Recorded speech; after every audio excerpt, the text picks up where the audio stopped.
नमस्कार दर्शक बंधु, मैं आपको आज बताने जा रहा हूँ कि कोरोना की जो थर्ड वेव आ रहा है उसके बारे में। थर्ड वेव में हम ये सब जान चुके होंगे, जो हमारे सोशल मीडिया टीवी चैनल में खास कर दिया होगा कि छोटे बच्चे हैं उनका ऊपर ये सबसे ज़्यादा प्रभाव पड़ सकता है। तो हम ये मानकर चलें कि पहले छोटे बच्चे को बचाने का हर एक प्रयास हमें करना चाहिए। जैसे कि हमें छोटे बच्चे को बचाने के लिए अपनी पिता माता, उनका पेरेंट्स से पहला कदम उठाना चाहिए। पेरेंट्स को बोलना चाहिए कि वो सुरक्षित रहेंगे तो उनका बच्चा सुरक्षित रहेगा।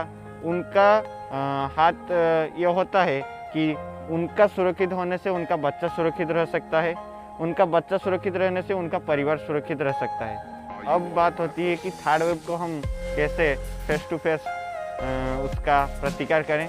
तो पहला काम यह होता है कि घर से ज़्यादातर ना बाहरें। यदि आपका कोई ज़रूरी काम पड़े या कोई मेडिकल सर्विस चाहिए तो आप घर से बाहर जाइए, या राशन खरीदना चाहते हैं इसलिए आप घर से बाहर जा सकते हैं। अगर ज़्यादा ज़रूरी ना हो तो आप घर से बाहर मत निकलिए। आप यदि सचेतन रहेंगे तो आपका परिवार का सभी सदस्य सचेतन रहेंगे।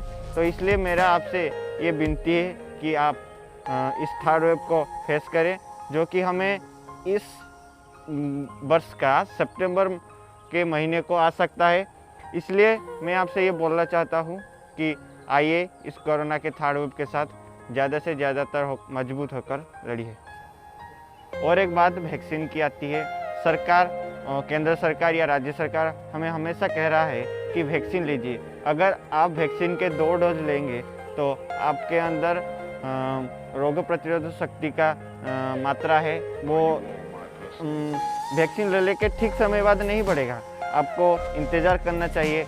जैसे अब सरकार की ड्यू डेट है कि एक डोज लेने के 84 डेज़ के बाद दूसरा डोज लीजिए। आप 28 डेज में ले सकते हैं, लेकिन फर्स्ट डोज का जो प्रभाव है आपका शरीर पर वो 84 डेज के बाद ही पता चलता है। तो इसलिए मेरा आपसे ये विनती है कि आपके घर के पास जहाँ भी वैक्सीनेशन का सेंटर होगा वहाँ से आप वैक्सीन लीजिए और ज़्यादा से ज़्यादातर इस थर्ड वेव का आप प्रतिकार कीजिए। दूसरी बात यह है कि बच्चे का वैक्सीन अब सरकार से तो आपको पता चल चुका होगा कि 1 वर्ष से 18 वर्ष तक का जो बच्चे लोग हैं उनका वैक्सीन के लिए अब वैक्सीन का तैयारी चल रहा है। वो वैक्सीन ज़्यादा से ज़्यादातर 1 महीना के और 2 महीना के अंदर आ सकता है। तो इसलिए आप अपने बच्चे और अपने घर का हर सदस्य का वैक्सीनेशन कीजिए और इस कोरोना से लड़िए। नमस्कार।